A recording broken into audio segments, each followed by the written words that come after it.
So we are going to start. Welcome everybody. This is the third installment of the series of webinar called Responsible Research and Innovation and Regional Development, Common Dilemmas and Different Approaches. We have during the first installment, we discussed how we should involve the territory, the citizen engagement and the civil society in planning what is being done in coastal and seaside territories, which is there are places with a lot of pressures and discussion to be done. The second one was in connection with the most developed regions of Europe, the ones that are more competitive, the ones which are in the edge of the science, technology, where everything could seem that works well, but as well there are difficulties and approaches that has to be solved with the citizen engagement and the tools provided by the responsible research and innovation. And today we are going to analyze how implement institutional changes on RRI in rural and remote territories. Today I'm particularly comfortable because I'm an agriculture engineer, and as well this is a personal view, and as well we are going to see three very different cases where we will see different approaches which are in all of them very relevant and very useful for us. Before that, I'm going to give you an overview of the common rules for participation. If you could pass the slide. So as you know, when you enter, your microphones were switched off in order to avoid any noise interference. Please keep like that, and don't hesitate to ask in the chat whatever you will consider or make comments, because at the end of the webinar we will have a question and answer session where all the comments will be given. Please be aware that everything is going to be recorded, so we will publish as well in the YouTube channels of TeRRItoria project and in other places. We are going to tweet, so be aware of that because we are going to do that. And then showing the vision of the agenda, first we will have a presentation of DigiTeRRI project, a project that brings digitalization and combines with responsible research and innovation. They have been doing an amazing job, and we will have the presentation of the coordinator, Marianne Berger from the Austrian Institute of Technology, that she will give us a vision of what has been achieved. Later, we will have an interesting presentation from Edurne Íñigo about the RRI and rural Europe. I will introduce all the speakers. And then we will have a roundtable, really a roundtable of presentation from three experiences in different territories. And there you will see how things are done in Trodenland, Northeast Romania, and Barmland. And first, we will ask them to introduce us the context, then the regional trade-offs, and later the good practice. And finally, we will have an exchange among us. I have a couple of things to say during the questions and answers that doesn't have any relation with the rural territories, but will be useful for the community of RRI and this type of thing. So be prepared not only to make comments of what you have said, but as well for the RRI community. This is the main purpose, to learn from each other and to establish partnership. So let's go with the first one, is what we call honorary presentation from DigiTeRRI. And we have, for us, I think it's a privilege to have Marianne Berger with us. Is from the Austrian Institute of Technology. Marianne is the head of citizen engagement, and she has been managing and involved in several projects. It's not only the coordinator of DigiTeRRI, but as well she has been working in RRI, in SeeRRI, and she combines at the same time, as you will see in her profile and presentation, a background in mathematics, so quantitative methods, where she started her professional career with informatics, sensometric, bibliometric. So that's approach which has a lot of rigor in the numbers and what she said, together with the soft question connected with citizen engagement, foresight, and other not so, let's say, fuzzy activities of research. So Marianne, the floor is yours to make a presentation of what you have achieved in DigiTeRRI and the 3 territories that you could see there, Styria, Granesa, and Barla. Yeah, thank you so much, Esteban, for this kind introduction. Yeah, DigiTeRRI is about means responsible research and innovation approach for transitioning the traditional industry regions into digitalized industry territories. And the project started in January 2020, and we will finish this project this year, end of this year. We have 12 partners from 5 countries. I don't go into details because I have only 10 minutes, and so I go to the next slide, please. Yeah, the objectives of DigiTeRRI, we said we would like to elaborate the framework, and then we will be very pragmatic, and we will develop a roadmap for the transitioning of the traditional industry regions into digitalized innovation ecosystems. And we do this by a responsible research and innovation approach.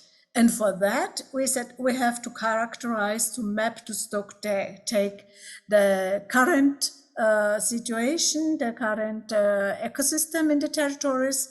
Then we had these results, and then we generated a vision statement in each of the 3 territories together with the stakeholders as the actors in this innovation ecosystem. And then we developed a roadmap for this transitioning. The vision statement is for me always a star, and how can we go into this direction of the star in the sky.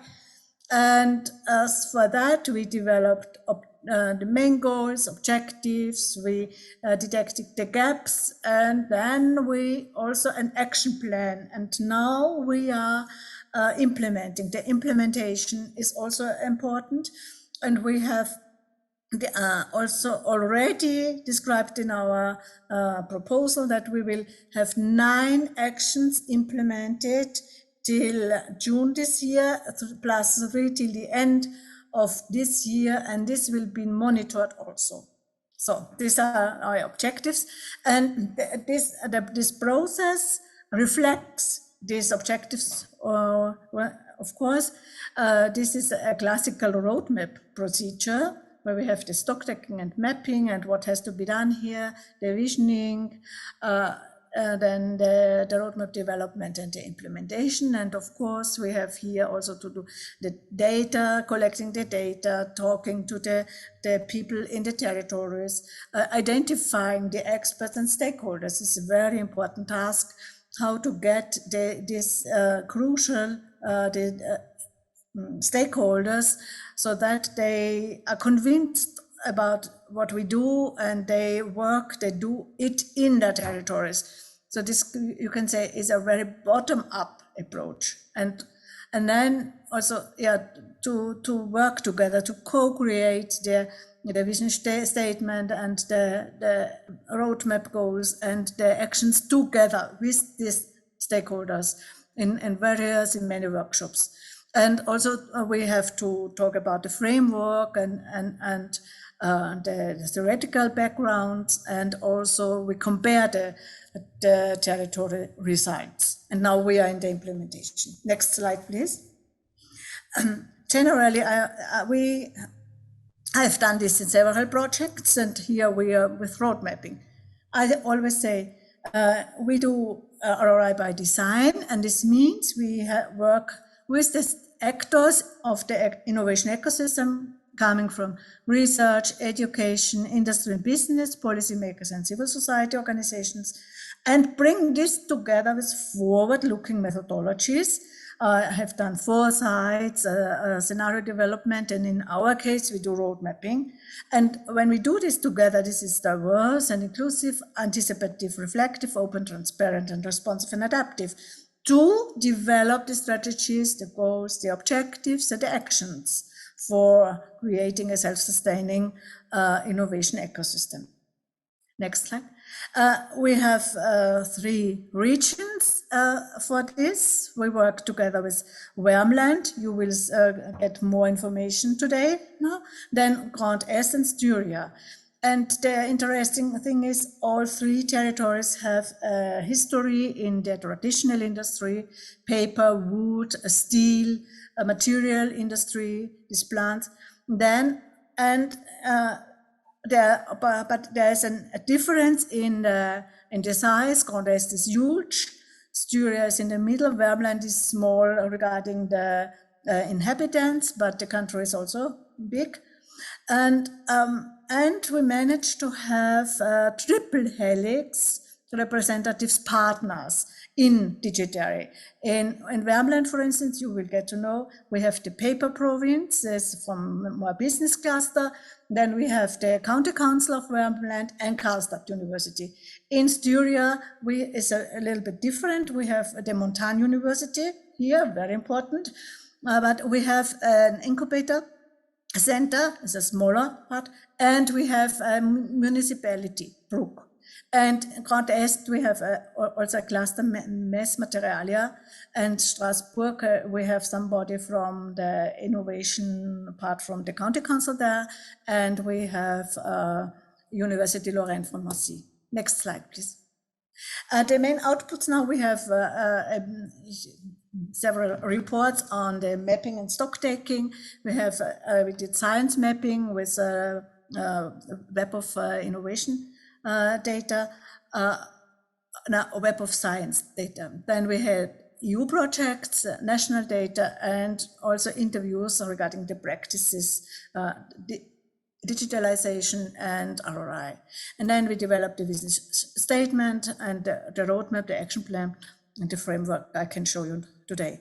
This is an example only, so there's a huge report also available public. It's this deliverable D2.3 and 2.4, so you can read this. This is science mapping of Grand Est, where we looked in Web of Science of this digitalization categories, and we mapped this into this map. You see computer science, theory, methods is very central, and so on, telecommunication, but also multidisciplinary science on the edge. So, and we had, this is Grand Est, there are 7,958 publications in these 3 years. Next slide, please.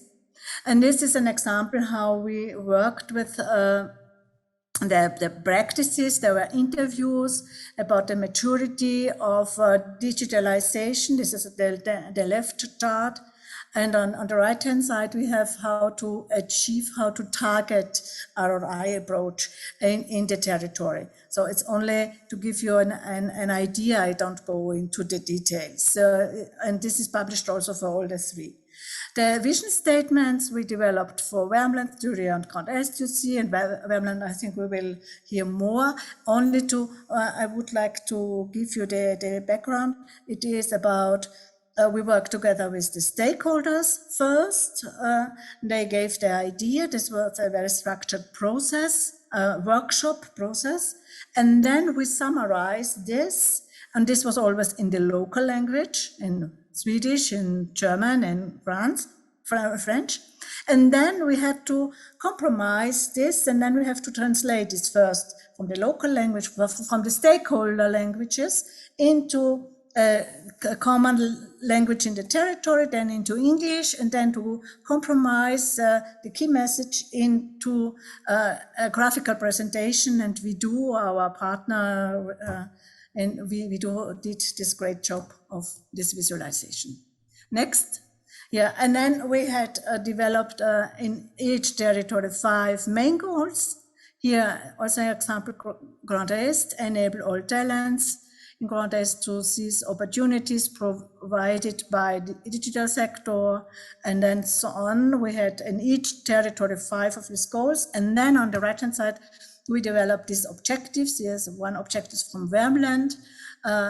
We had the title of the objective, the description, a gap addressed roadmap domains. We have also addressed the roadmap domains, the stakeholder affected, the necessary activities, the timeline, and who will initiate this. So we have these objectives in each of the territories. Next slide, please. And then this is not so good. And then we developed action plans. 9 plus 3 during the DigiTeRRI project, and in SeeRRI we have 15 actions, in Gaalman 14, in contest 12. And these are also described who will be responsible, who is the target, where's the target group, and so on, what has to be done. It's described in these details, and now we implement all these actions already, and we monitor this. And the core framework is, we have here, you know, this is from deep transition to digitalization. We explain this in this way. So it comes from technology niches to social, technical regimes, and this is from Gilles. And the DigiTeRRI road mapping is here, so in the middle, yeah. And we developed also these roadmap domains based on literature, although there's not much literature on this, and knowledge and skills, technology, networks and collaboration, infrastructure, culture and values, leadership and communication, embedded in the quadruple helix. The next steps are implementation is ongoing, monitoring, monthly monitoring, comparison of the 3 roadmaps, deriving the recommendations, territorial exchanges we have also, and the final conference end of October. I think this is my... Okay, thank you very much. Thank you very much.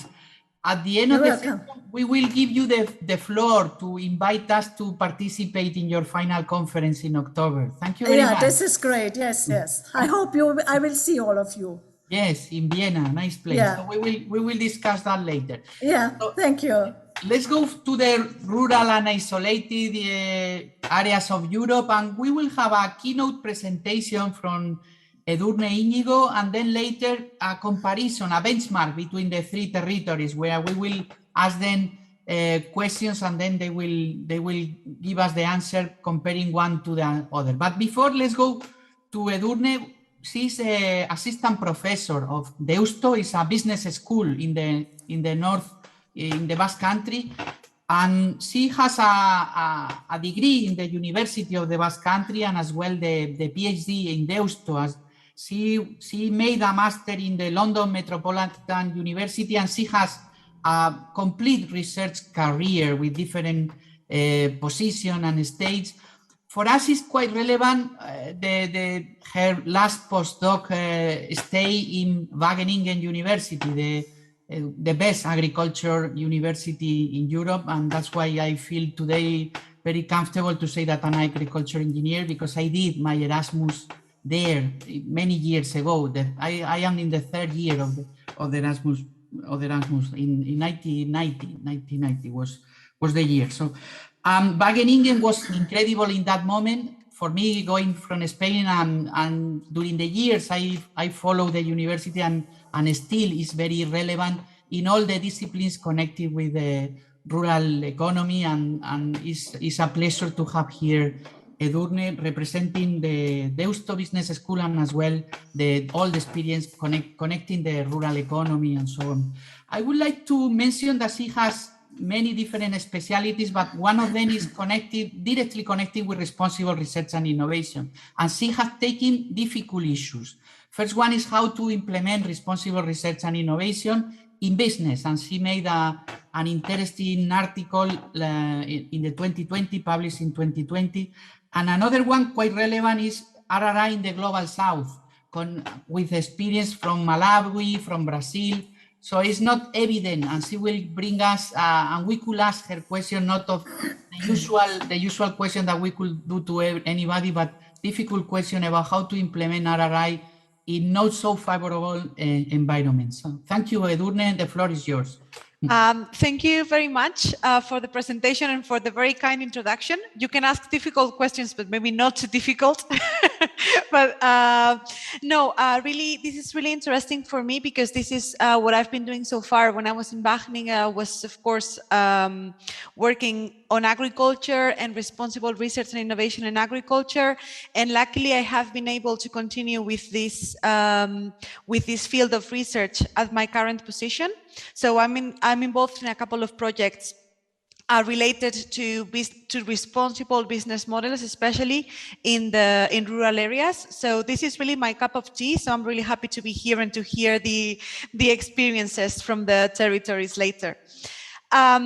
Maybe my job is to do like a brief overall view of what's the situation at the moment in relation to responsible research and innovation in the context of rural Europe, which is indeed perhaps not the most favorable context, or not the context that the concept of RRI was initially thinking of. We were thinking about cutting edge technologies, which you can apply to the rural areas, of course, but in these origins of RRI, perhaps we were thinking about things like nanotechnology, artificial intelligence, and so on, which is normally not developed in the rural areas. So the particularities about the rural regions, and this is something that I really like about them, is that normally they have a strong identity, and that comes with some pros and cons when it comes to innovating in those areas. So perhaps the main barriers that we can find for innovation in rural regions currently, it's the depopulation and the lack of generational renewals for the traditional activities that were being carried out in the rural areas. We will hear about this, I think, but the rural areas that are currently thriving in terms of population are those that are actually close to an urban area. And so they are actually serving as a center, like as a way to alleviate the population struggles in their cities, but not actually where, it's not actually where the economy is being carried out, or when where innovation is happening, but rather it's becoming more a place where you live, but not a place where you work. In other regions, especially when you're farther away from major urban areas, the issue of the population is quite acute. In certain countries, you see this more than in others. In Spain, for instance, we have a really big issue with this. And this is happening. Also, something that it's happening in terms of the population is that the jobs that there are still in the rural areas are mostly for men rather than for women. And so we see that we have a much larger percentage of men living in rural areas. And of course, it's not very beneficial in terms of providing a generational renewal, but women are fleeing to cities where they find jobs for them. Then the business networks, and here there's like my personal bias because I work at the business school. The business networks that are available in rural areas are very often low value, like they have little value added. And the problem with this is not that they cannot provide added value, but at the moment they haven't been developed because the main opportunities derived from innovation ecosystems and so on have been happening around around urban areas. So the isolated or rural areas have been lacking of this. Then we need the need for capacity building. And technically, when it comes, for instance, to digitalization, most rural areas in Europe currently do have access to high-speed internet. They do have access, they have the technical capability. In the very remote ones, it's still being built, but you do have that. The problem is that the capacity building that is needed goes beyond the technical.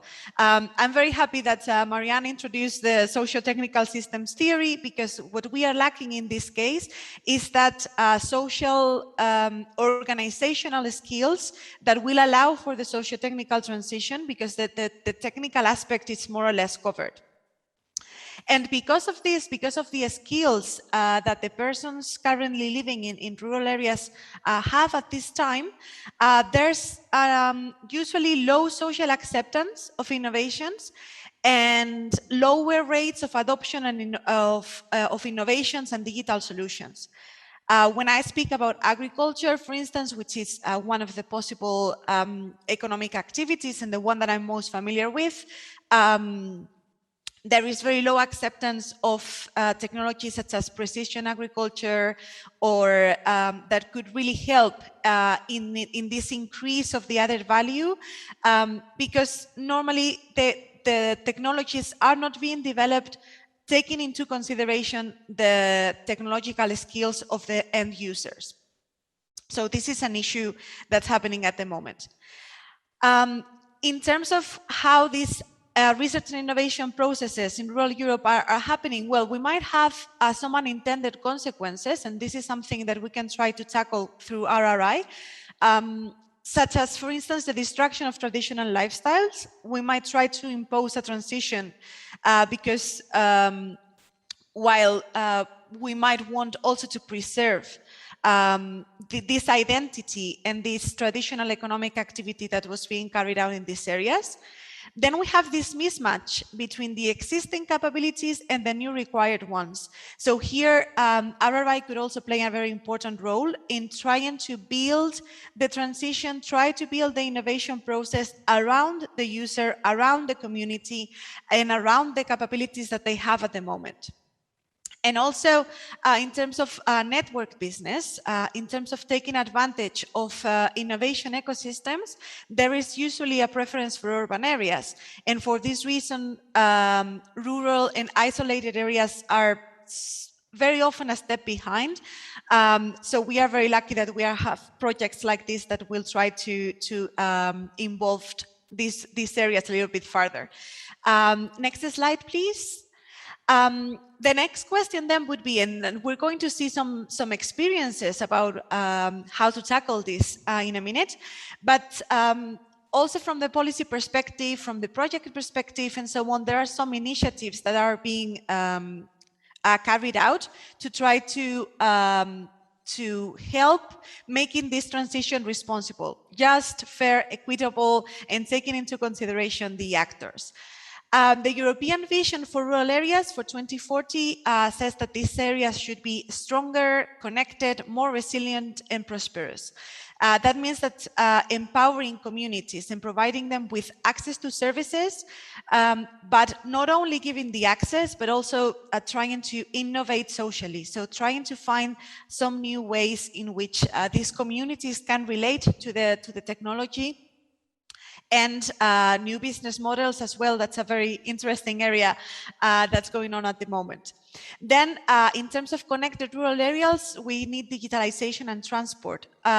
There's some research when it comes to regional innovation systems, whereby the beneficial effects of a very strong innovation system normally go only as far as 200 kilometers from the main point where the innovation ecosystem is placed.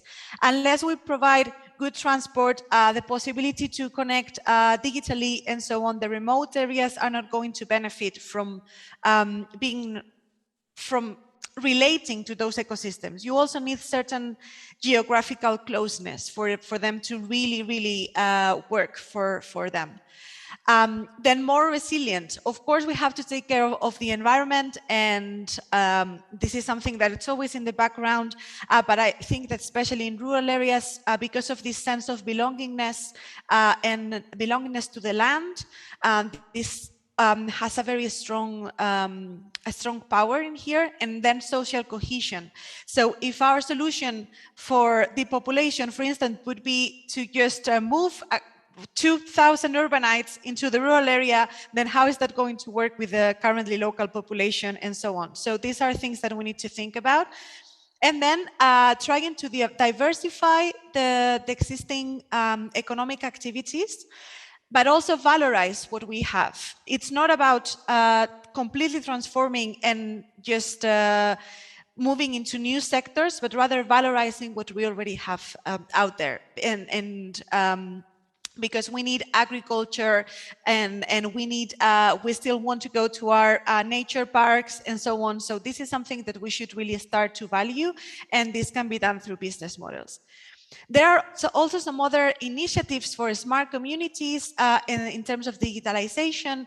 I mentioned there are a couple of projects such as Living in EU, Rural, in which I'm involved, and TeRRItoria, which are trying to provide better digital services in remote areas. So since I don't have a lot of time, just those are the projects, and you can check the websites.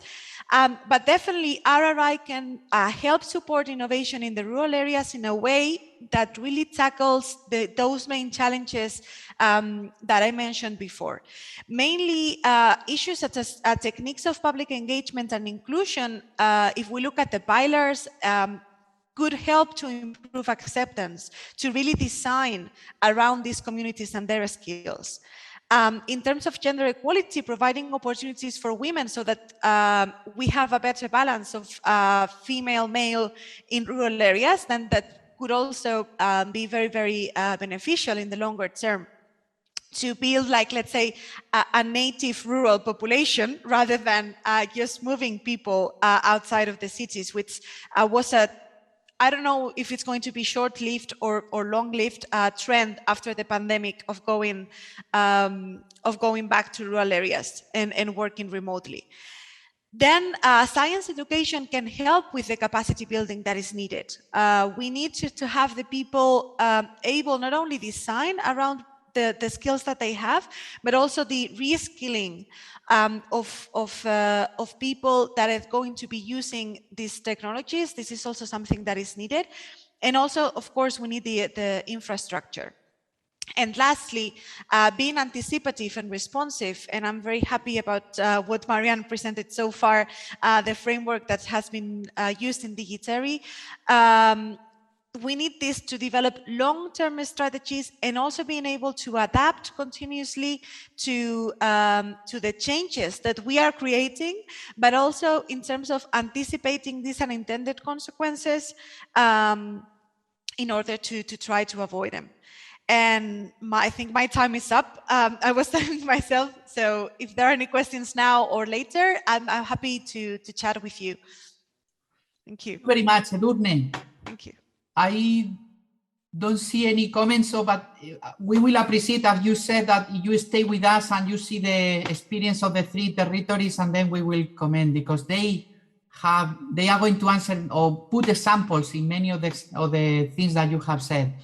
So the first one is presented by Thomas Berger, is the county of Trøndelag. Thomas Berger is a professor of the NUTU, the Norwegian University for Science and Technology. He is in the Department of Interdisciplinary Studies and Culture, and he is professor in Science and Technology. He's going to introduce us the findings and the results of the project TeRRItoria in Trondheim, where they will put in place things and analyze things that to facilitate the movement of students or graduated people from the university back to the rural areas. Thomas, thank you for being here, and the floor is yours. Yeah, thanks, Esteban. Thanks to Edurne. This was really a nice introduction, because in many ways, we are a good example for what you were talking about.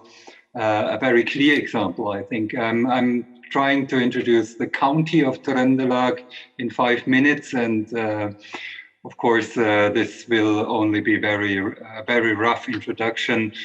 In terms of numbers, we have about 500,000 inhabitants that are spread over an area of the size of Denmark, Switzerland, something in between.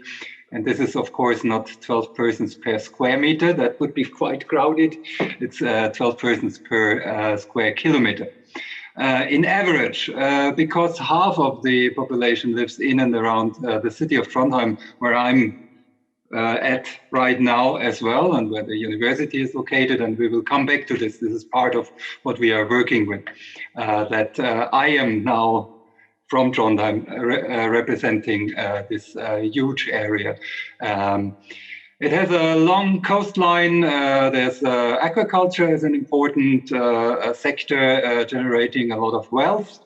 There's agriculture, forestry, and much more, but I think these are very important sectors.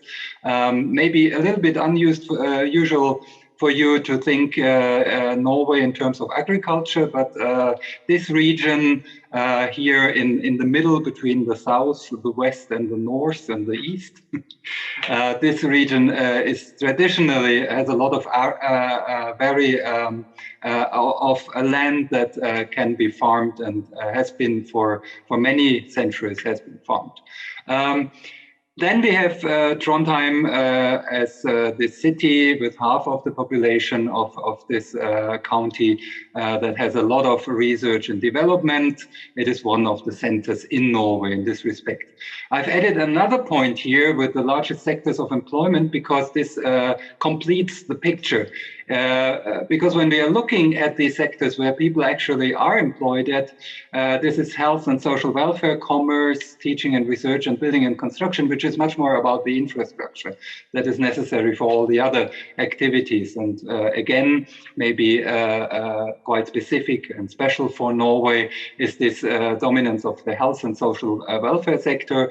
This has, of course, to do with Norway having the ambition to be a generous welfare state, which adds then another concern to the question of rural areas with low population density. How do we provide the same services, the same social services, welfare services to them as compared to more urban regions? And this is a grave concern in Norway, which is then, of course, related to the fear of people moving away from these more remote regions. I will come back to this.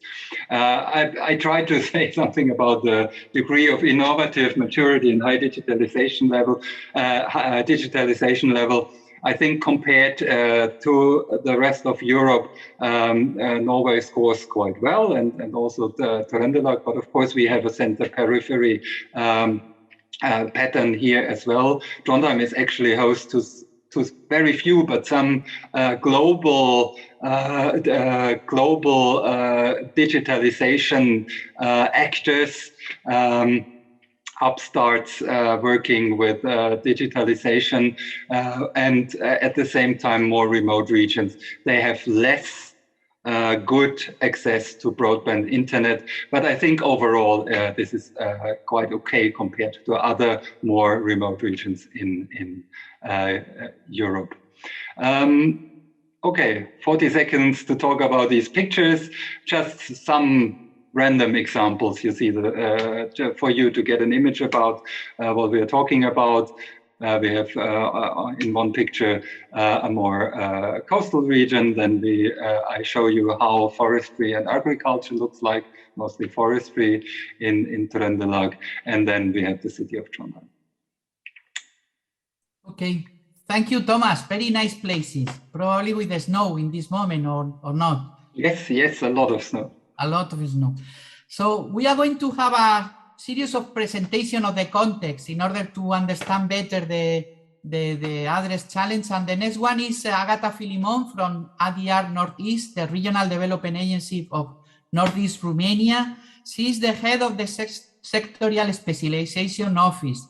And Agata combines the practice, because her agency is one of the leading and pioneers on smart specialization strategies in Europe with the university degree. So it's with a university connection, let's say, with academic research. And it's a privilege to have her here because she will tell us how they are implementing in the next one brokerage platform in rural and mountain areas. But now the floor is yours to introduce your territory, Agata. Thank you very much, Esteban. Thank you for such a beautiful introduction. Thank you all for having invited us. Just to make a short presentation of our region, we are in the northeast of Romania. We represent about 70% of the country territory and country population. Of course, there's an urban agglomeration. We have 10% urban area, the rest is rural. However, half of the people are living in those crowded urban areas.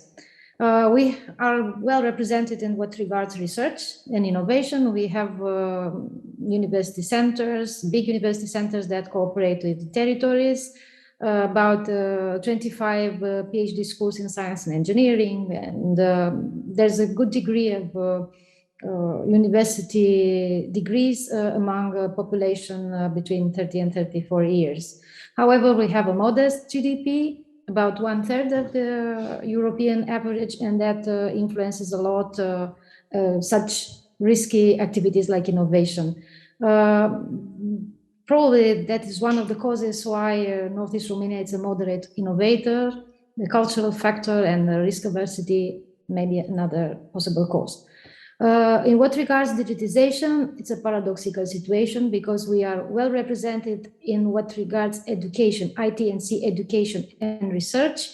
You have a Romanian IT research and wherever in all this wild world. However, in what regards digitization of our public services or the productive sectors of Romania, the situation, it's not good. So there's a lot of room for improvement. Next slide, please. So we present today our point of view in what regards a rural approach to development from the perspective of our participation in the Horizon 2020 project of TeRRItoria. And why do I say that? Because I represent the Regional Development Agency, which is only one of the drivers of development in the region. And in particular, we address industrial activities, which are not very specific for rural areas. We as an agency generate strategies of socio-economic development, including the strategy for smart specialization.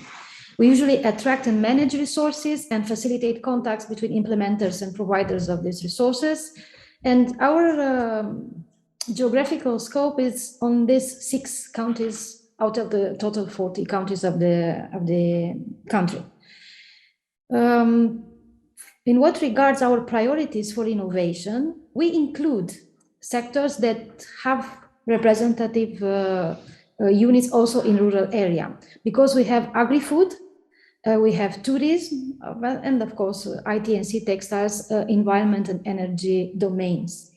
Now, what we have tried to do in TeRRItoria project was to adapt our approach to innovation conducted mainly in urban areas. So to adapt it to rural area, and for that we had to focus on a specific target, and we choose this area you see here rounded in blue, which are 2 local action groups, which are territorial associations of communes that have as a purpose the implementation of innovation. And within TeRRItoria project, we experimented some tools of public engagement, so to foster people to intervene in setting an agenda for innovation, and also some digitization tools. As Esteban anticipated, we developed a brokerage platform for RRI services. I must say that what we have experimented and developed in this small mountain area will be eventually useful for the full activity at regional level and also for urban players. But for the moment, I will stop here and we'll see more details in the next slides, in the next session. Thank you very much. Thank you, Agata, for this introduction. And now the third introduction, we go back to the Nordic countries, to the region of Värmland in Sweden. And we will have the privilege to have Helena von Gaalman. She's a really good expert on innovation management and promoting initiative. She's the cluster manager and CEO of Mobile Heights, which is a very famous clusters in the community in Europe in general, and she has been working in several agencies like Vinnova, Nutec, and as well in the region of Skåne. So thank you very much, Helen. The floor is yours. Thank you very much for your kind introduction and allowing me to be here in this webinar together with you. Well, Region Värmland and the most important project, DigiTeRRI. Well, some facts about Värmland. Yes, it's small. We're only 280,000 people. We are not densely populated. It's about 18 inhabitants per square kilometer. And we are 16 small municipalities and Karlstad is the main city. And our contribution to the GDP is 8.3%. Now, the pictures that you see here is that we have been working for 2.5 years with a strategy, a general development strategy that actually goes to 2040. We also worked 2 years with the smart specialization strategy that will go from 2022 to 2028. Now, what is so beneficial for us and being in the DigiTeRRI project and the RRI aspects is that you see on the right-hand side our vision. And it is somehow very, very endearing and hopeful for us to see that all these strategies have been conducted and worked with from a bottom-up perspective. So we have been engaging a lot of the citizens and from the quadruple helix in all these strategies and the vision for DigiTeRRI or the digitalization. So I would say that it really is coherent and aligned. And for instance, if I just choose some word from the vision for DigiTeRRI or the digital transformation, is that we really want to work bottom up and be flexible in both hard and soft infrastructures. And we have a very transparent way of making decisions in Sweden, but especially in Värmland, where we actually have an ongoing dialogue, not only when we work with actions or strategies. And I think for the first time, actually, in the vision produced in DigiTeRRI, we actually were able to say that we want to operate and we operate globally and we grow locally. And that the quality of life in rural areas is really important to us. This was not so obvious 2.5 years ago. So this is really interesting that it aligns so very well. Also, we were able to integrate gender and inclusiveness into the DigiTeRRI project, of course, but also it resonates in the 2 other strategies. And just a small reflection from Värmland is that if you're small, you have to be smart and you have to have good friends. So we really embrace the collaboration on the European level, but also in Sweden and of course Norway, we share a border, a quite long border to Norway. And I would just like to say that one of the things that we've been discussing, and we will probably come back to it, is that we have been looking at periphery and center as 2 ideas and pathways to describe regions or think about oneself as a region. We would like to just say that maybe periphery and center are a little bit outdated, and it's also cementing a role that not necessarily gives a good future direction for collaboration and for being more innovative. So that is just one thing. In a European aspect, we are an innovation leader. But in the Swedish context, we're lagging behind the centers of Stockholm, Gothenburg, and southern Sweden. And also there is this troublesome development, which could be summarized in middle income trap position, which means that we have to find some radical solutions to system innovate. So here you have some facts. And forest-based, we work through regional clusters. Manufacturing industry is really heavy, and we have a very good university in Karlstad University, and we actually build everything we do on collaboration. And when it comes to competitiveness, it's about regional smart specialization strategies. Thank you, Elaine. Thank you. Now the comparison, the benchmarking is going to be closer and closer. We are going to discuss in the 3 territories about the trade-offs. And now the floor is for Thomas about Trondeland. Yeah, Helene, I'm on your side. We shouldn't talk too much about center periphery without, because this can cement this idea that there's something that is better and something that is worse. This is a reality that we are dealing with, and I think in our case, this reality within the region is quite good represented by the movement of people. Edurne has also talked about this, which then creates real problems in the regions that are in a reddish hue here on the map, whereas the greenish, bluish ones, they are receiving population both from abroad, from Norway and from the county. So here we see this clear center periphery pattern, which we want to overcome. And one way would be not to talk too much in these terms, because it's always, as you said, Helene, it is always what is a periphery in one sense can be a center in another sense. Now, within the county, part of this story of center periphery is that Trondheim is so important in the Norwegian context in terms of research, development, higher university education.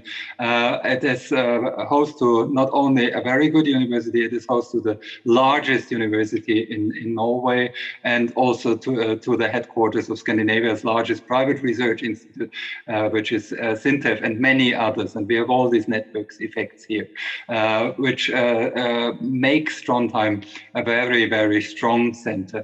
When you look at the map, you see some of the more remote regions that are actually bluish, that have reduced population, like this one island of Frøya there on the left-hand side, upper left-hand side. This is then due to salmon farming in this case, and this is an opportunity for me to talk about one trade-off, where we have some remote areas where the vulnerability is in a way hidden away by one specific way of producing, of adding value, dominating this region. So in a way, these regions are doing very well, because in this case of salmon farming, but they are then also becoming dependent on global markets and are quite vulnerable in this respect. It becomes a monoculture. So there's a trade-off between investing heavily in one very profitable and globally active kind of commercial activity, which makes this this area vulnerable. So there's a trade-off here, a certain kind of vulnerability that is partly hidden. We have the quite obvious vulnerability by that we see in these regions that are in this reddish hue, often mountainous regions that lose population.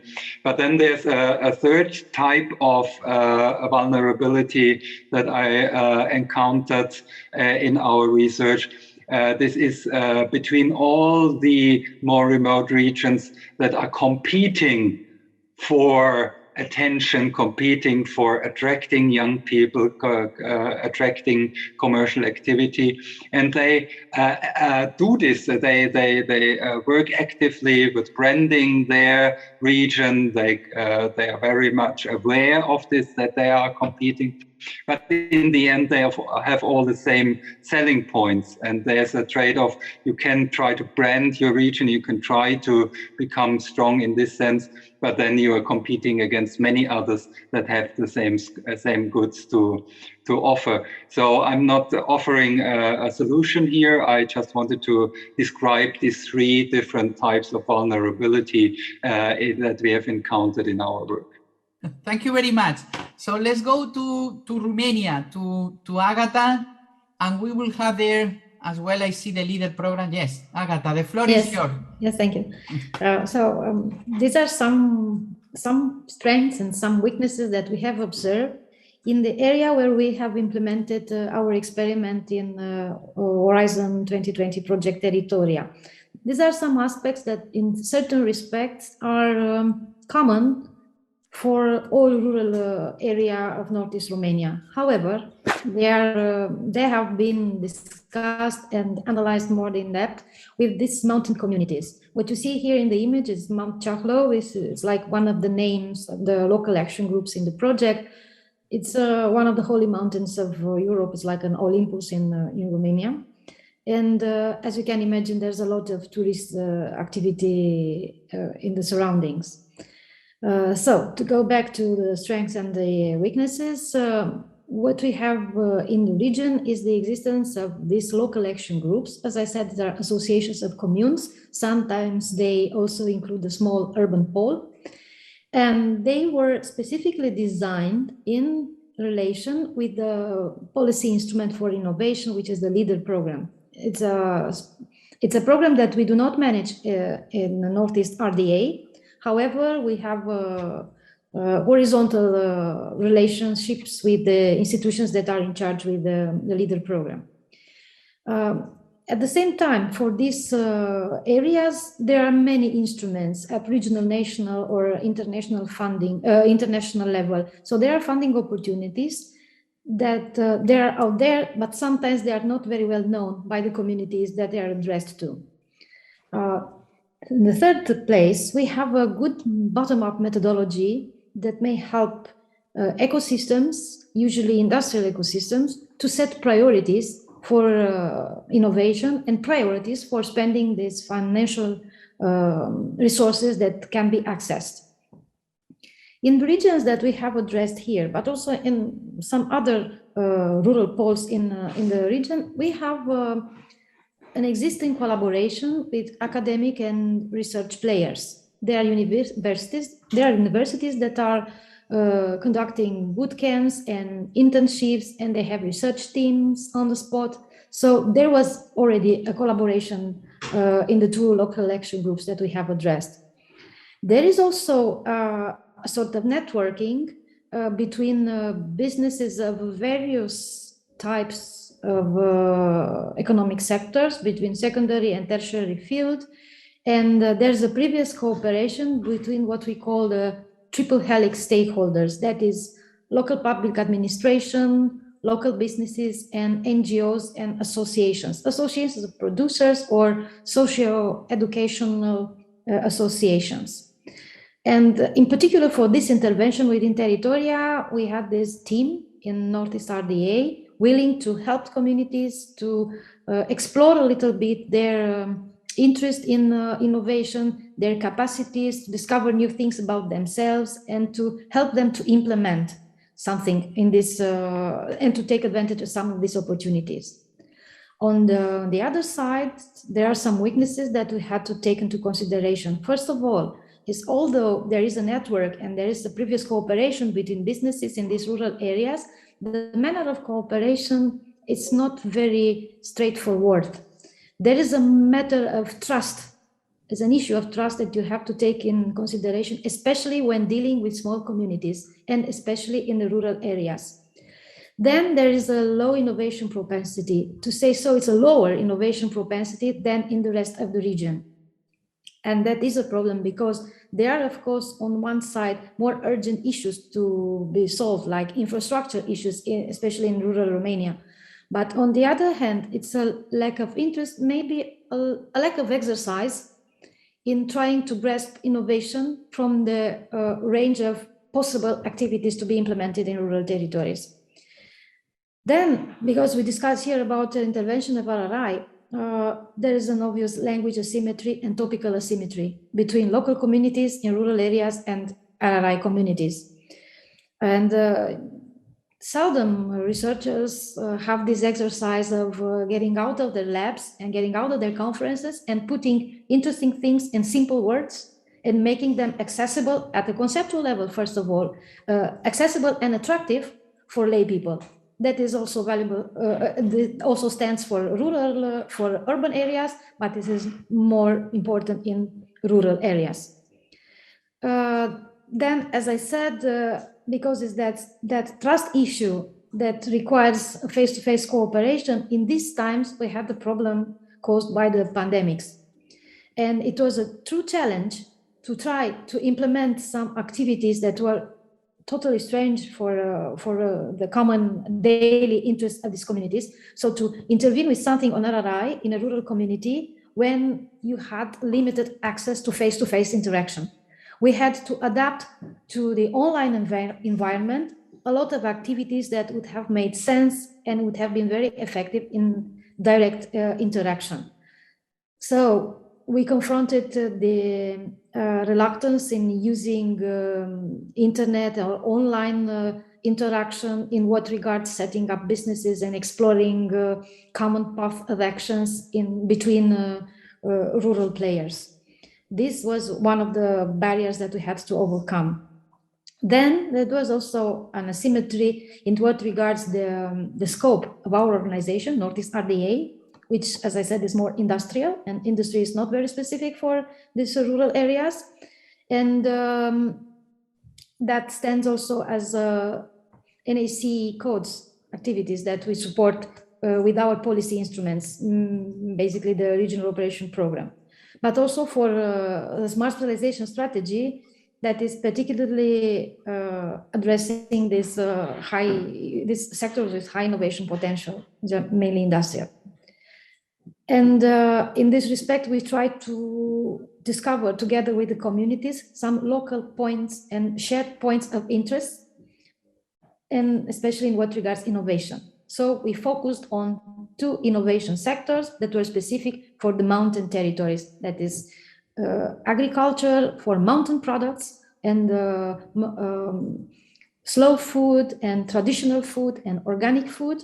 And on the other hand, on tourism, on all these balances for mountain tourism. And there is always a risk when we have interventions like we had in TeRRItoria and when you conduct experiments. So the risk is that once the project ends, the interest of the territories in continuing the good practices that were presented or the models of interaction that you propose, there's a risk that they will be abandoned.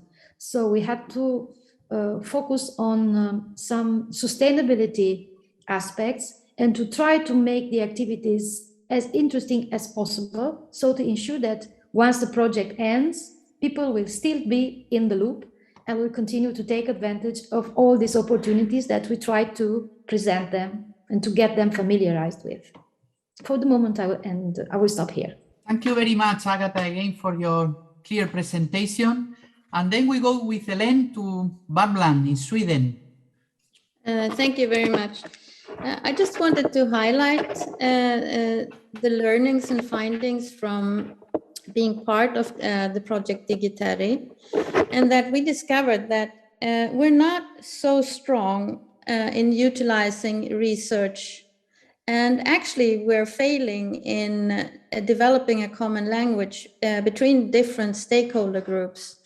An example of that is that smart specialization and the different prioritized areas are often described in a very techno-bureaucratic language. And also when we talk about digital transformation, this of course means different things if you're a researcher or you're a citizen or you're a parent picking up your children from daycare or school. So we need to develop a language that can work as a tool and vehicle for working continuously with RRI and digital transformation. Now, we are quite good at policies and strategies, and also designing and creating them from a truly transparent and bottom-up perspective. And we think that those strategies are anchored, but still they would need to be more in the hands of the civil society as well, not only the usual quadruple stakeholder groups. We think that we are, and we think also by fact-based looking at it, that we're good at diversity and gender perspectives. But again, as I will talk about later, we also have a great divide when it comes to where women and men, for instance, work. And we have some challenges, of course, in providing a good life for the new Swedes that come to us in Värmland. these networks and cross-connecting networks of quadruple helix are our strength, because we don't have so much resources compared to more innovation leaders in Sweden, like Stockholm or Gothenburg or the south of Sweden, Skåne, for instance. But at the same time, dense and really strong networks also at times can provide you with hindrances to develop. It becomes a too close collaboration, and new ideas and new ways of doing things sometimes have a hard time reaching the heart of development, so to speak. The cultural change, this I think is something that we really need to work with, and it has to do with the first bullet point, that we haven't achieved a common language as to truly include the civil society and also bring them on board with their co-creation and their ideas and their power as actually to be part of the innovation processes. And again, I think we are benefiting greatly from being part of the DigiTeRRI project. And this is, of course, almost impossible to read, or it is impossible to read, but on your right-hand side, you have the challenges. And I think I just highlight some of them, and then we will talk about good practices later. But since it's traditional heavy industries, pulp and paper, steel, and so on, there is a divide between gender, as I said, where the male population usually works in the industry. About 80% of them are there. And the women work in healthcare, in service, but also high-tech services. And this is not very, this is not producing the innovation capacity that we would need for Värmland for the future.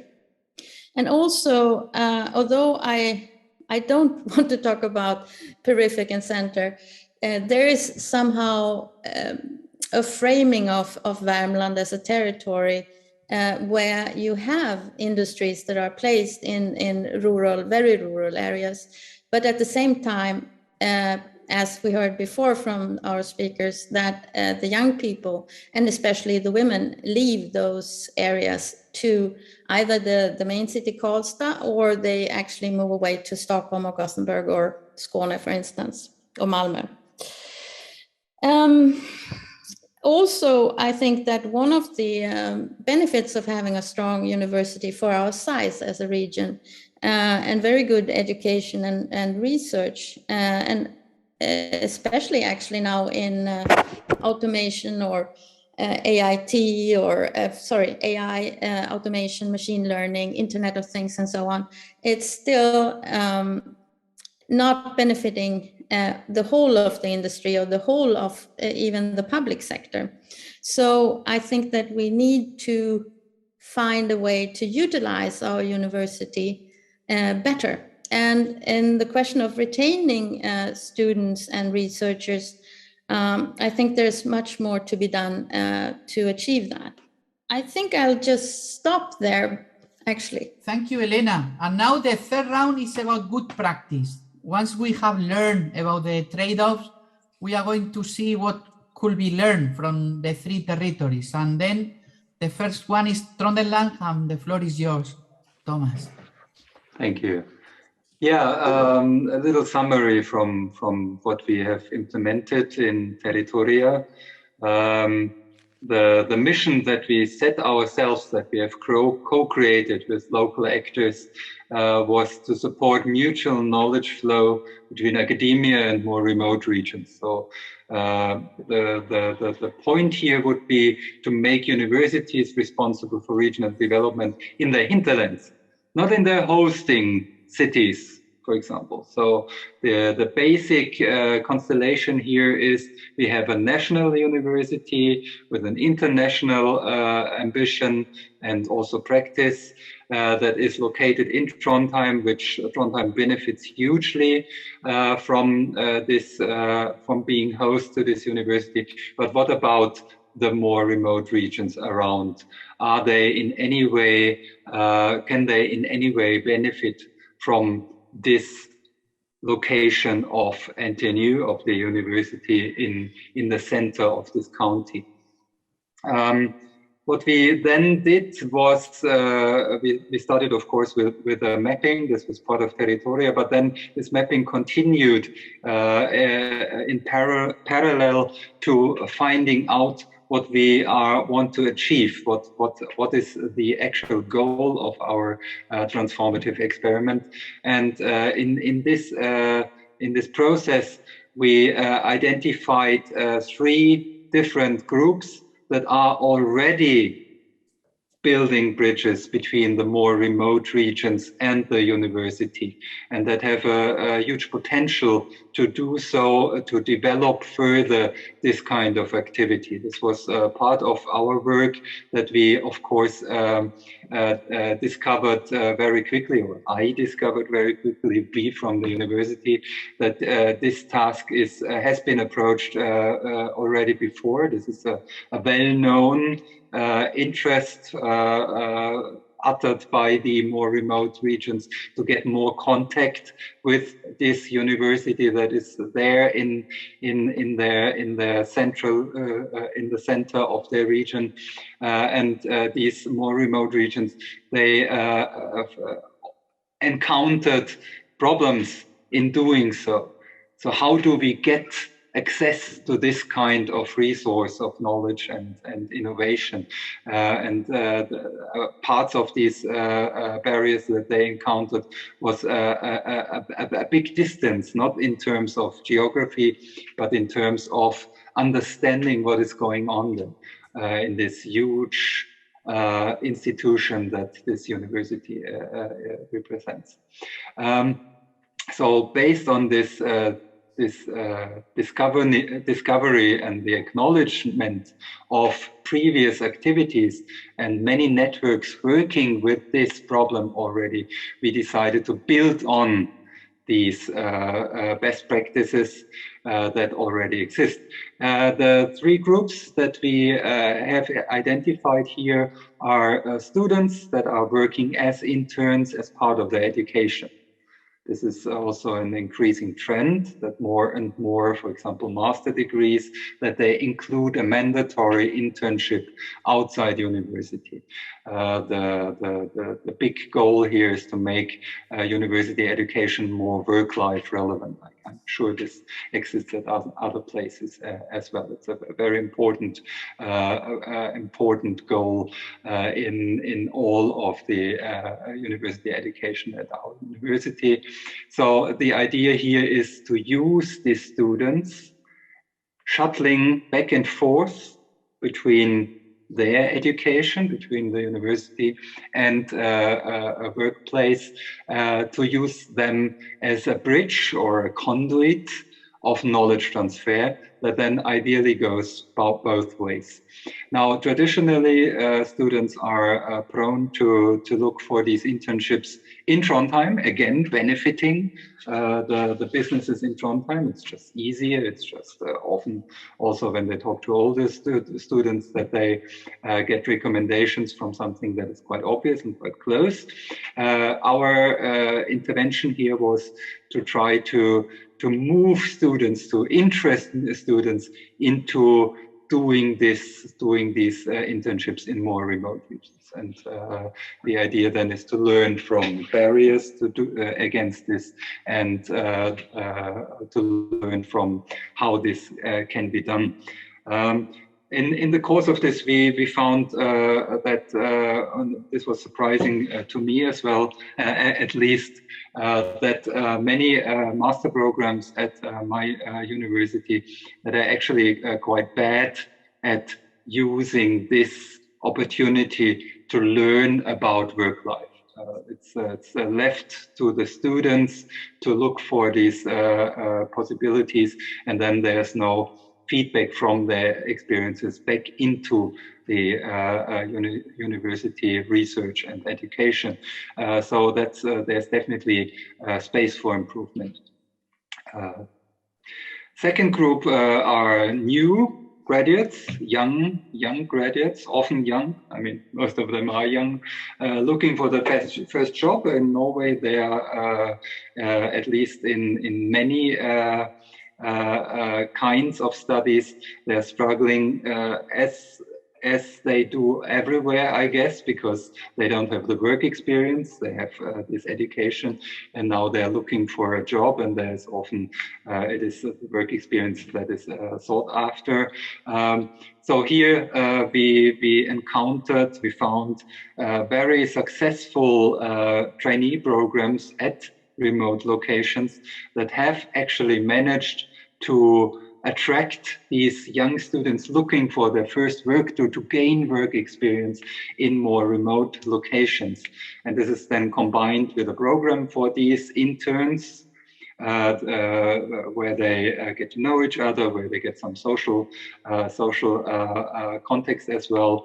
And this has been, in some locations, this has been very successful. So the idea here, again, in the context of TeRRItoria, is how can this be used to transfer knowledge from the university to these remote locations, to these locations of the first job. And here we also found space for improvement, because the matching between specific education and a specific job at a remote location is, of course, a very demanding exercise. This is what we identified as a central point where improvement would have to be implemented if these young graduates are actually seen in the context of a mutual knowledge transfer. The third group, finally, was university teachers and researchers already engaged with stakeholders from more remote regions. There's many reasons for this, for this group within NTNU, within the university, and we interviewed them and tried to learn from them what are their motivations, what are the barriers that they encounter. And we found a broad spectrum of motivations. Sometimes these university teachers have a personal attachment to these regions, but we also found university teachers and researchers that had a genuine interest in developing their discipline by also looking outside an urban bias, outside these urban centers, and to include the rest of the world, basically. So just some examples, and to learn from these motivations, the goal was to use this in the recruitment of ambassadors that then obviously can be links between more remote regions and the university. Summarizing, 40 seconds left, we found a lot of goodwill. This was really interesting. There's a lot of goodwill from all sides. And then there's heavy structural barriers against this. Just students that don't want to move to a remote region and could never imagine to move to a remote region, but also institutional barriers connected to funding structures and so on that are very difficult to overcome. But we also found some practical inconveniences that are quite easy to deal with. For example, we would have to have a small amount of funding for these students when they are to be interested in having their internship in a more remote location where they then can find accommodation. There's a travel cost, of course, connected to this. And this is basically the whole range of observations that we have made, where we try to identify the points that are easier to change, whereas the more structural barriers, they will need a more a longer term engagement with. Yeah, I end here. Thank you, Thomas, for the clear explanation about how to move to the hinterland from Trondheim, the economic activity caused by the university through the three bridge builders. I like the concept of students, new graduates, and researchers. Let's go to Northeast Romania. Nice picture. Yes, so there's a very nice area, this mountain area where we have conducted our experiment. So coming back to the previous intervention, as I said, we focused in these regions on two industrial sectors, that is the agri-food, and in particular the production of mountain products. And you have here on the bottom picture just a sample of it. And then on tourism, on ecotourism, mountain tourism, and regarding the discussion between center and periphery, I think that at least in what regards tourism, the center is where the tourist attraction is. And in this respect, these communes have a good advantage and are very attractive for young people that are trying to do a business in this area. But however, coming back to our interventions for bringing RRI in the territory and trying to foster innovation, I say a few more details on the two instruments that we have developed and implemented within TeRRItoria. First, we try to adapt to a small community and rural community, the EDP, the entrepreneurial discovery process that we are conducting at regional level. We already do this for, let's say, 5 years or so, and with good results, in the sense that it's a very proficient bottom-up approach to set priorities for innovation investments. First of all, to identify community challenges, be it a larger or smaller community, and then from these challenges to set priorities and to match them with existing financing resources.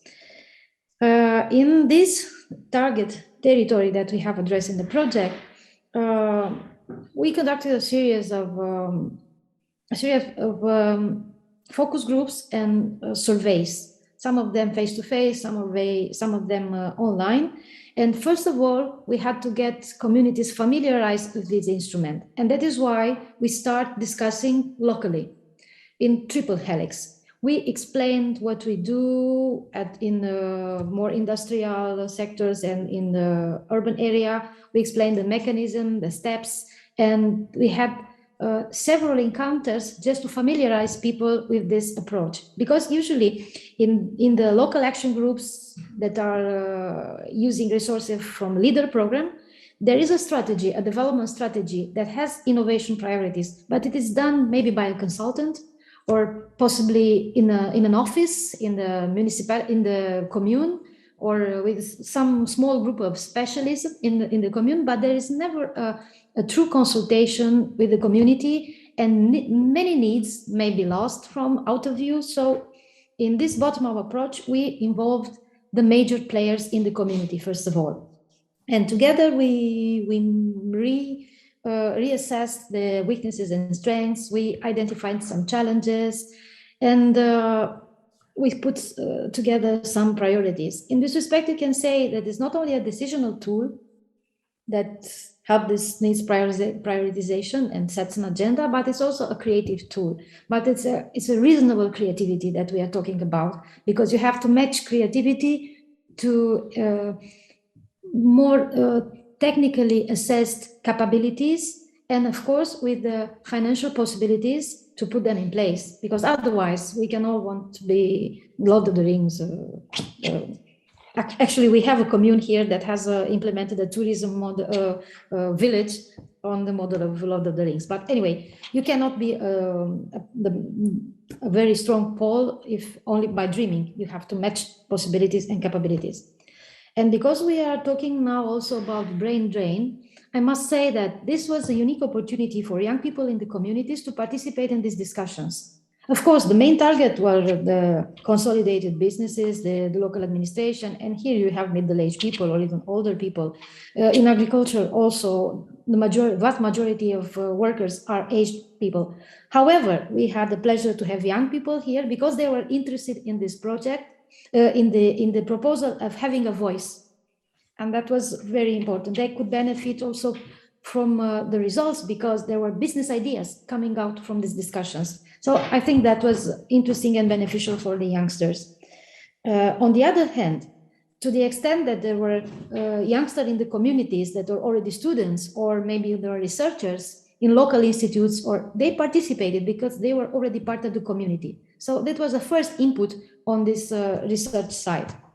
But the main focus was in the first step on this triple helix interaction between communities. On the second phase, we brought research on the table, at the table. So once the priorities were identified and the first step of this priority fight was well ended with a list of priorities and challenges, then we have invited research community to have an opinion on the analysis conducted in the territory, and then to bring new suggestions and to analyze together possible solutions.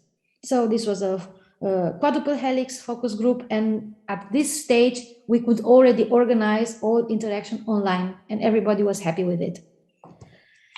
This is in what regards the EDP consultative tool. It is a model that we hope these communities will use in the coming years too. We are here to provide assistance. Anyway, it has the potential to be multiplied in other local action groups in the region, and we will have part of our activity dedicated to this multiplication. The second tool that, and if you can move the slide, please.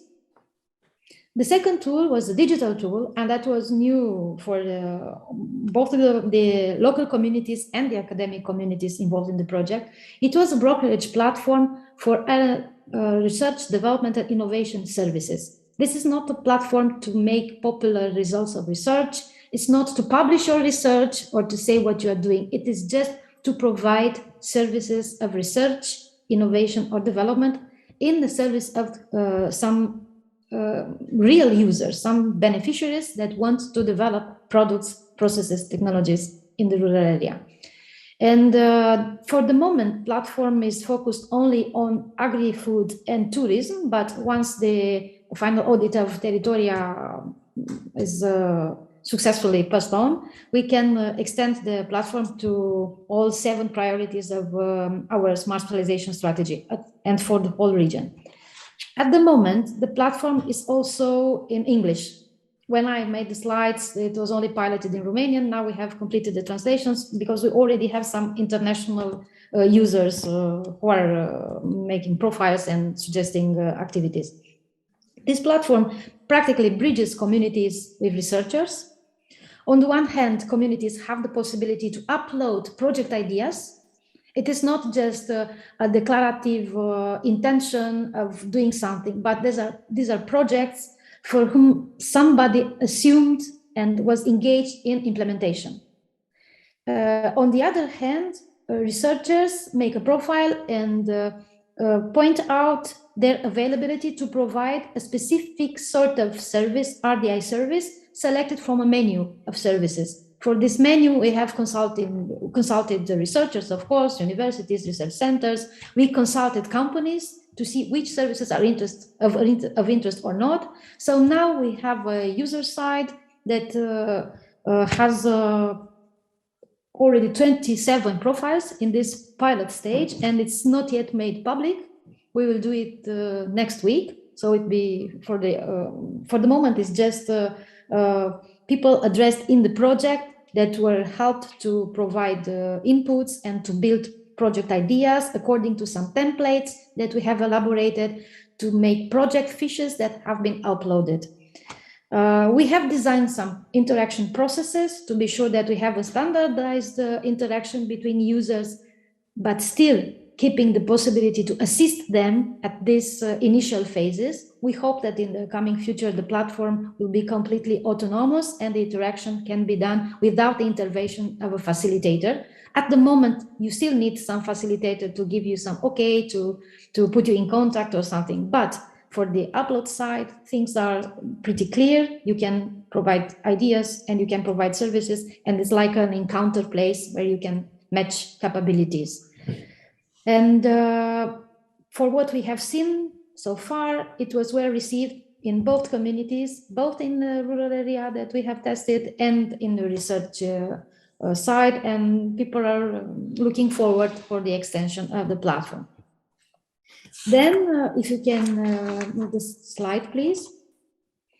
Then there are some other activities that we are conducting at Northeast RDA that maybe are not addressing specifically to rural areas, but they are addressed to youth and to future entrepreneurs. And we have a structure that is called a Rubik Hub that is dedicated to the development of entrepreneurial skills.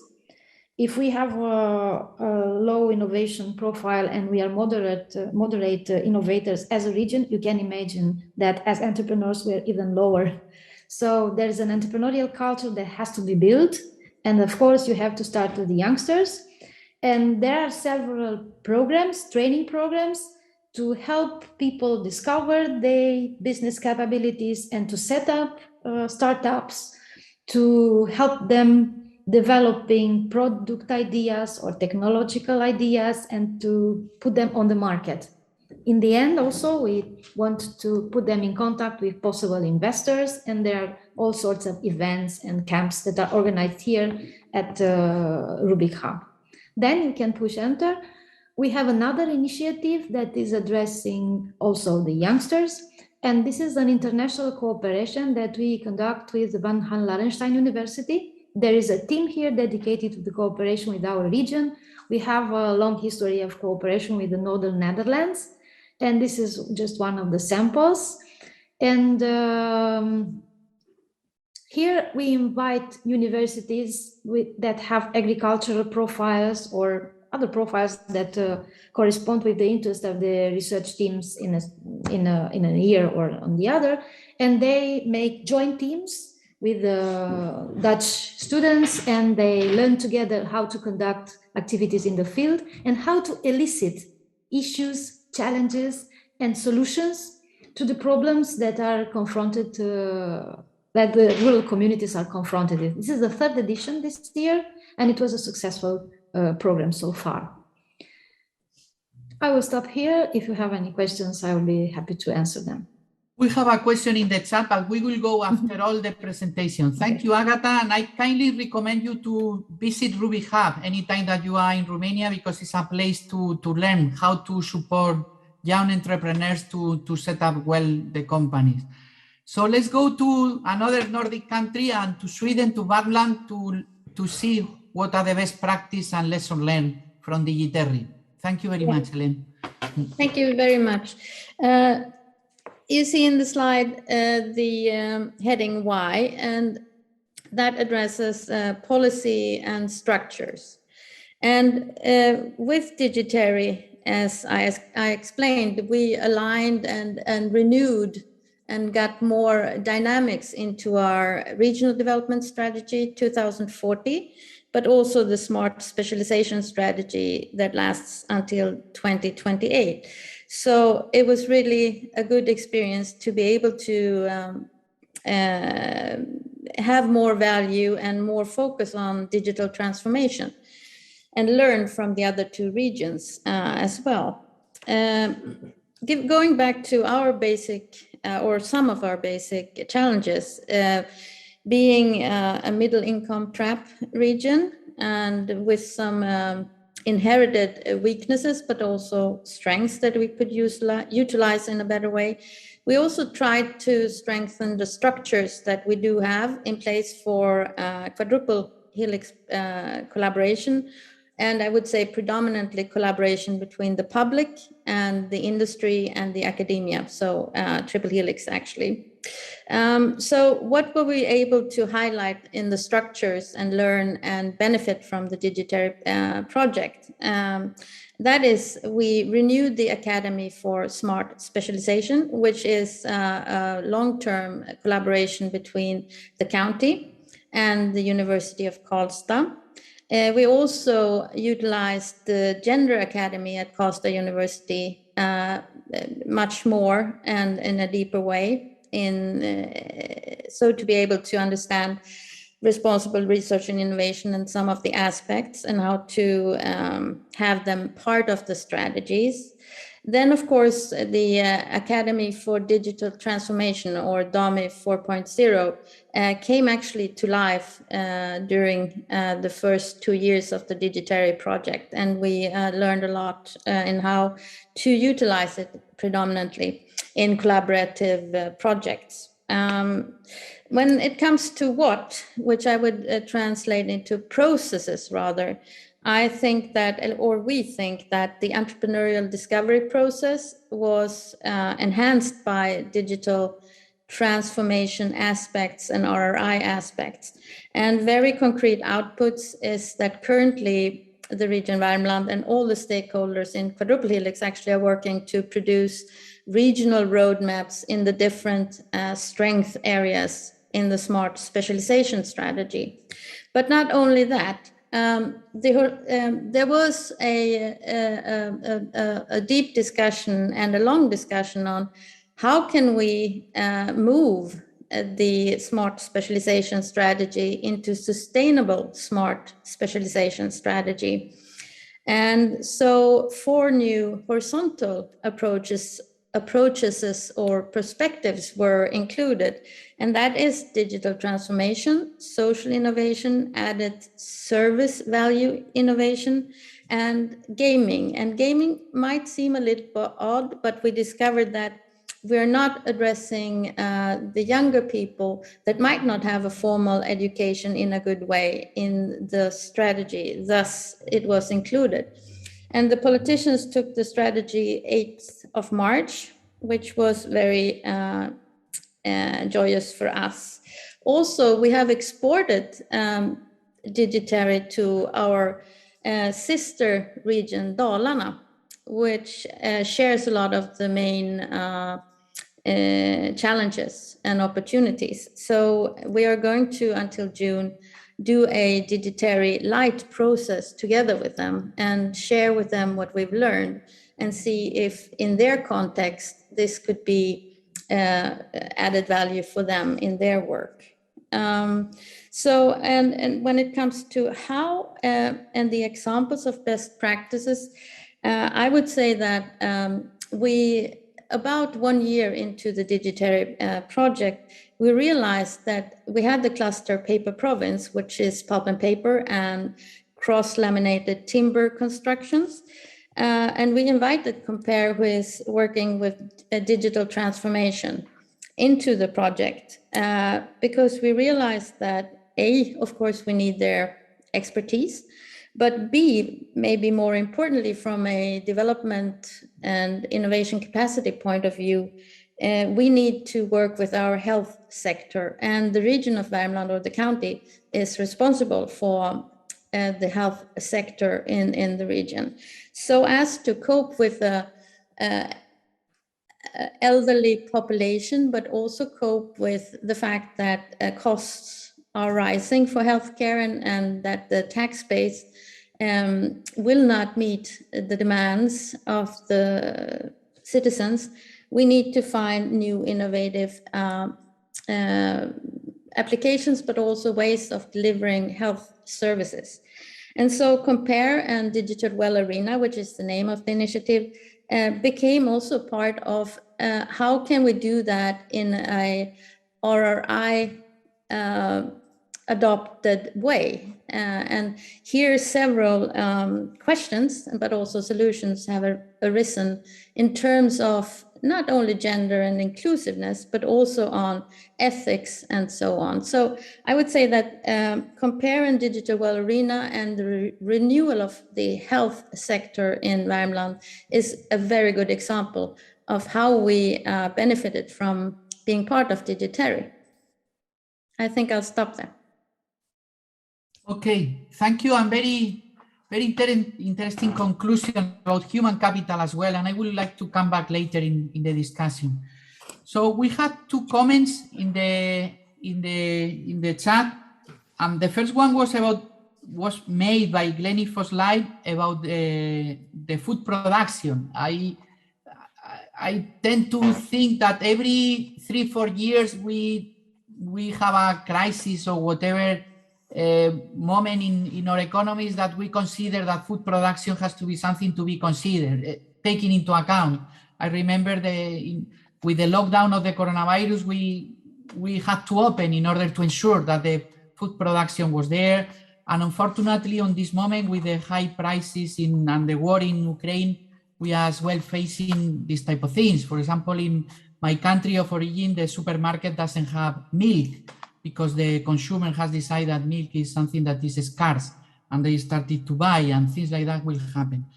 So I don't know if Glenny Fossiles want to say something, because Edurne made a very interesting answer to her. Glenny, you want to elaborate, or we go directly to Edurne? Not from a Thornhill perspective, just I talked a lot about the vulnerability of these more remote regions. But of course, these global supply chains, they are really vulnerable as well. And I think what you're talking about, Esteban, is that we are reminded more and more often, I might say, about this vulnerability to move these goods over long distances through rather complex and complicated supply chains.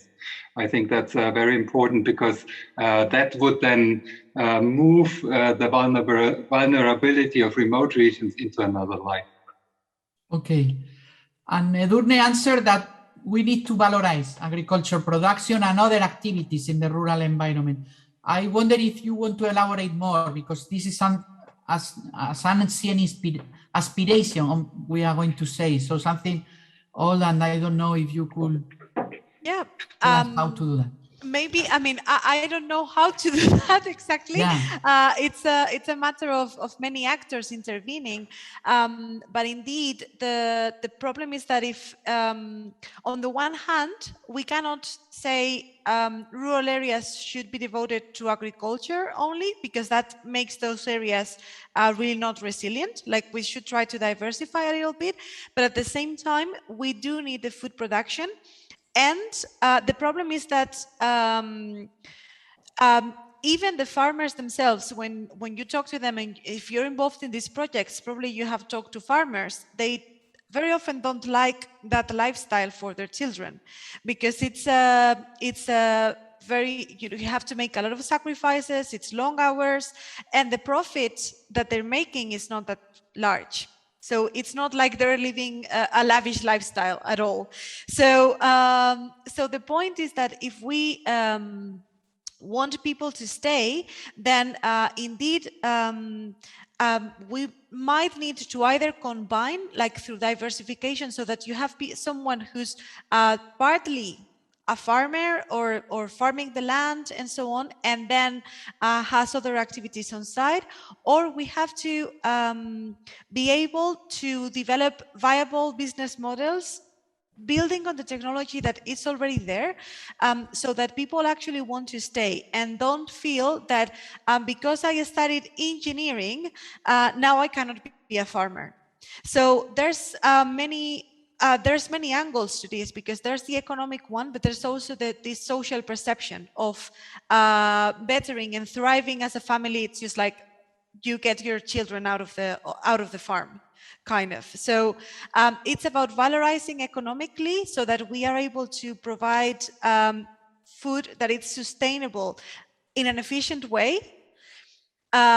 Sustainable both environmentally and economically, so that we don't have to rely as much in these global chains that are really fragile, as we have seen in the recent years. But there's also a social valorization of the profession of farmers, I think.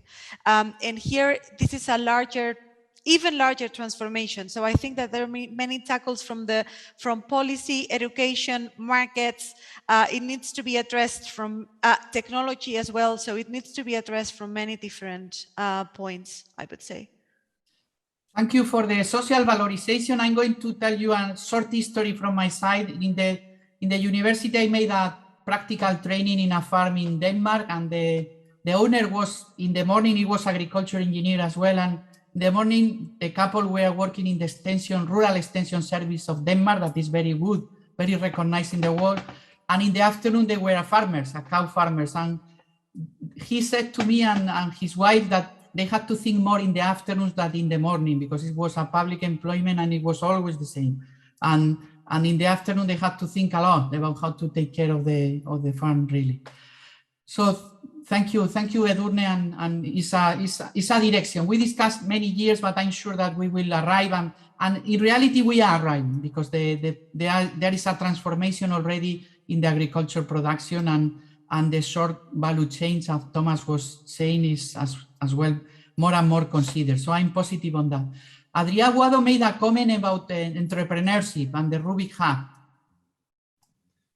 Yes, I made the question about if in the Rubik Hub there were any projects that were funded, because I think that it's something that is struggling the most when starting a company or when funding a startup. So I wanted to know if there are any programs that are directly funded.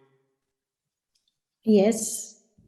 So as mentioned also in the comments, we as an agency access these resources under the form of projects and organize a regional call for business ideas.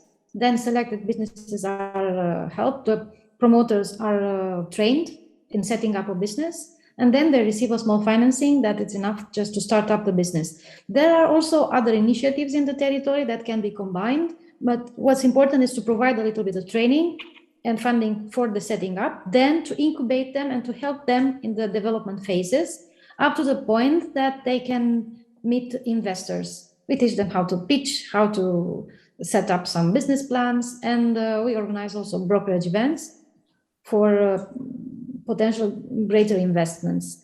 There are among these people unicorns also. There are people that already have businesses over 1 million euros and started as common startups. So the program had interesting results, and it's supporting in very means. Okay, thank you very much. It seems really interesting. Jerome as well has a comment in the chat and probably would like to say something. Jerome Friedrich.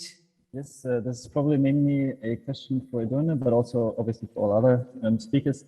So since we started a discussion on global developments, and I believe that it is safe to say that we are moving, or the world is moving from ever more globalization to more regional centered power blocks, which will likely have consequences on rural regions. Can we already foresee what those developments have as impacts for research and innovation for rural regions in general, and also maybe other, I'm sorry about the wording, peripheral regions such as border regions, for example? So just the question is basically about the significance or the impacts that the current global developments will have on the importance of research and innovation for rural regions. If we can expect some changing roles from research and innovation for rural regions, because rural regions will likely experience changes due to those global developments. Well, personally, I haven't done the forecasting exercise, so maybe some of the other speakers have some other views to share. I will give like an educated opinion, but it's an opinion to say so. But I think that yes, and I'm starting to.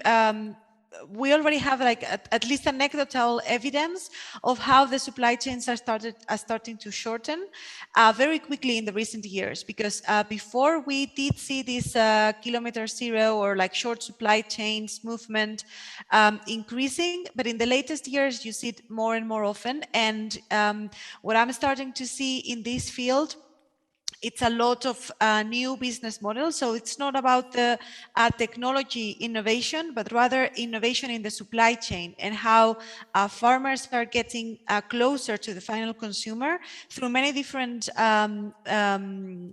paths, such as like selling directly online, the basket delivery, and these kind of models that are in effect shortening the supply chain a lot. And on the one hand, you see consumers becoming more aware of the fact that we have to be not completely, but at least to some extent sovereign in our food production, so that we are able to actually feed ourselves if something happens, because too many things are happening at the moment. And then on the other hand, even for producers, for the distributors and so on, the opportunity is now there just because it's because of the cost of transport.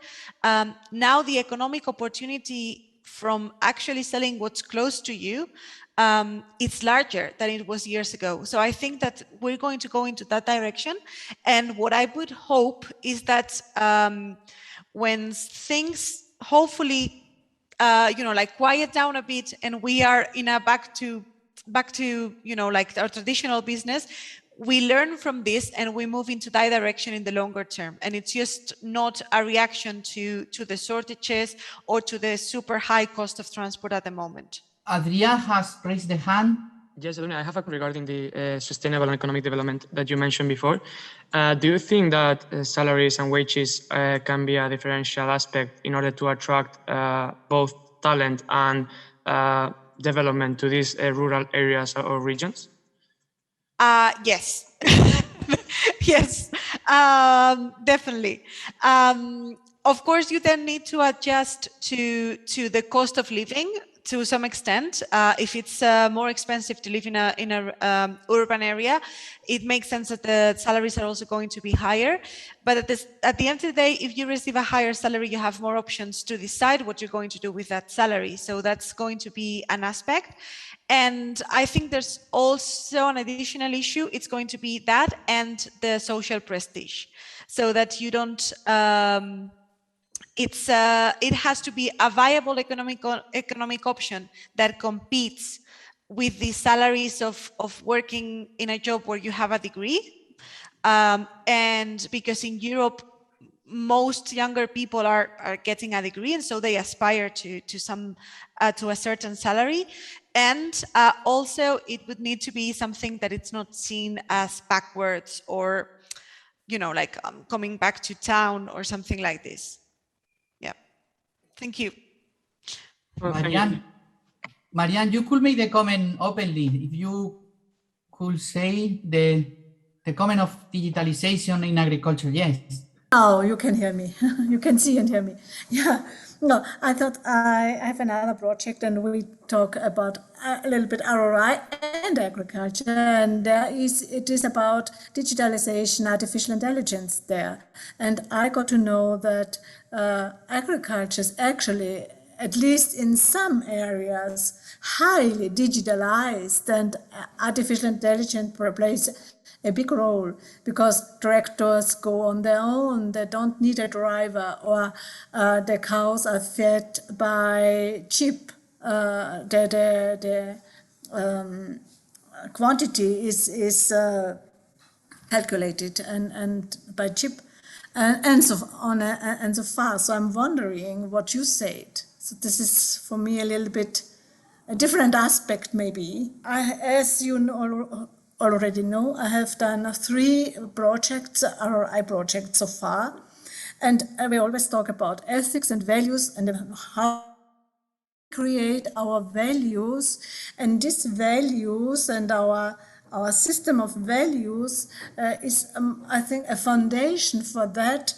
Where we live, is the rural area attractive to us? Do I earn enough money? Do I have attractive jobs or places to live or possibilities to spend my leisure time and so on? And we discussed this also a lot in DigiTeRRI, and how can we make these areas more attractive for that? Of course, money plays a big role, I think, but also the possibility to have exciting leisure time or the possibility to have high education for children and so on. So this is a challenge. I take profit of what Marianne has said in order to tell you that we are excellent, the people here, but there are many other science and with and for society projects there implementing RRI aspect. And for example, the Tetris project is implementing very well the people from Tampere region. They have a very advanced sustainable strategy, bringing all the society all together with them. and it's been said been analyzed in the TeTRRI's project, and it's something to learn as well, to follow. And we stayed in the Nordic countries, and yeah. I would like to give you as well one of the conclusions that I'm going to take out to my place, because I always watch these people from the north because they are very clever, and I saw something in common between Trøndelag and Värmland, which is the role of higher education institution and research in order to provide a development, not to be centralized, but to provide, to spread out, to spill over throughout the territory. I saw a common approach there. So SINTEF is very well known, and NTNU in Norway, and as well the University of Värmland that Elaine was saying several times that was an excellent university. And I am curious to see how these things will go forward, but it's something to follow. Edurne, you want to say something as well? Yes, I just wanted to fully agree with Marianne's second point. It's not only about the money, it's also about making it livable and attractive for the people living there. And also in regards to the technology, the technology is there. We have precision agriculture, we have self-driving tractors, we have the problem that I have encountered in some projects, in some research projects, is that either the farmer doesn't want to make that investment because maybe they don't see that they're going to stay in business for that long, and because they are kind of closing down already, thinking that their children are not going to continue, or they don't want to because they feel they will not know how to use it. So you see that there's sometimes the technology is there, but then the skills are not there. And so there's sometimes you see a little bit of a mismatch there, and you create in effect like a two-tiered agricultural market with people who are like highly skilled, super efficient in the production because they're using all these technologies. And at the same time, other people that are kind of doing their very traditional thing and don't want to engage with this. Also, and this is just something I thought that came to me when you were explaining this. If everyone applies these technologies, we need less people in agriculture. And that makes the rural areas, so it's in a good way, good for the production, but not so good for rural areas because you have less and less people living there, less job opportunities. It's a bit of a pervasive effect. Yeah. But that's a very good point, I think, that the technologies are already there. We could have been doing things differently already for some time. Yeah. I see the raised hand of Adriás again. Yes, I had a question about what you just said concerning that if you think that sustainable economic development in rural areas can be effective to reduce the gap between all the intermediaries that, for example, in agriculture, the agriculture suffer with a huge difference and with a huge gap from what they earn for producing to what is currently sold, which is a really huge difference. I come from Valencia, where we suffer that from the orange production. So I wanted to know if you think that both technology and sustainable agriculture can benefit to reduce this gap and maybe foster this investment and this promotion of rural areas. Yes, I think they can because the cost it's going to be decreased. The problem is that if the structure of supply chains is still the same, then the benefits are going to be shared still in the same way.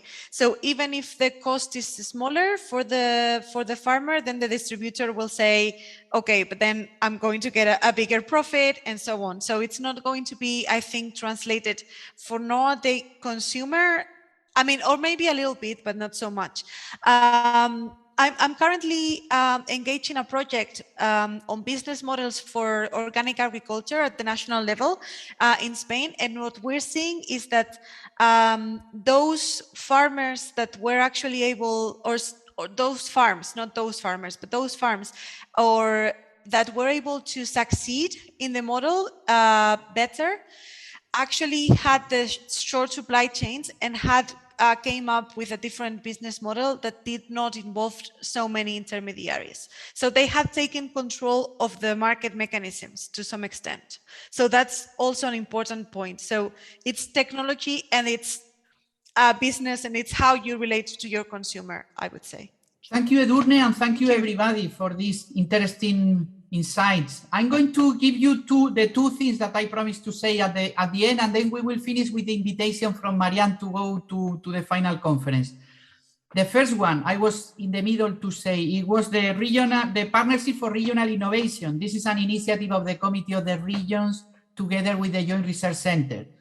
They are going to select 24 cases, and the Joint Research Center of the Commission, the Smart Specialization Platform, will support them from May this year to May next year about how to implement better governance and things that are very much connected with responsible research and innovation, the gender education. It depends on the territory that they will decide. So science and engineering, technology, education, these type of things, open science. So we organize a meeting with the people who are managing the call this Friday. So if you want to participate, don't hesitate to do, but it's not a presentation, it's more a question and answer. So you have to read before the paper, so call us and we will teach you in advance. So it's not a presentation. Second thing, Elaine Vogelman says that because the region is small and they need friends, and for that we propose you, because all of you are in projects, in European projects, EURADA organize a brokerage event in 2 days. So it's the best place to learn and to know how regional economic practitioners could work, and you could find partners there.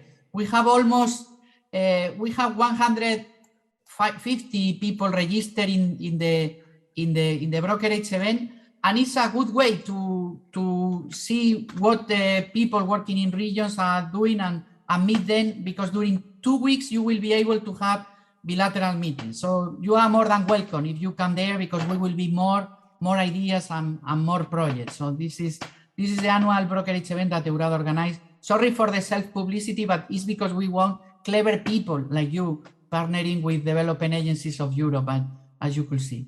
So thank you very much, and I pass the word to Marianne for her invitation.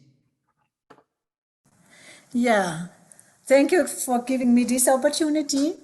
I would like to invite all of you to the event on 20th and 21st of October in Vienna.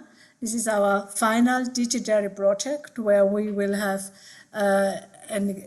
we present the results, we have exchange with other projects, we give you the learnings, and we will have workshops, and it should also be hybrid.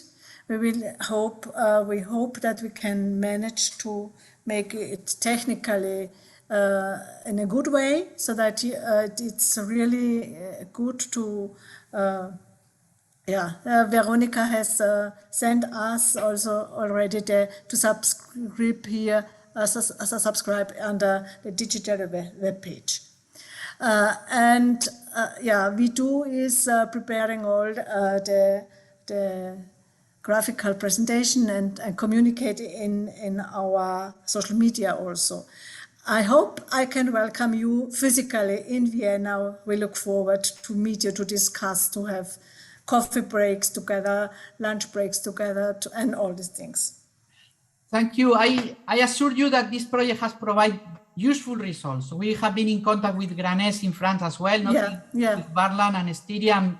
Wonderful project. So thank you very much for the invitation, and thank you all of you for your attention. I wish you a nice day, and in the name of the three projects that co-organize this event, I hope you will have a fruitful and next year applying the responsible research and innovation to your territory and making a lot of institutional change. Thank you very much.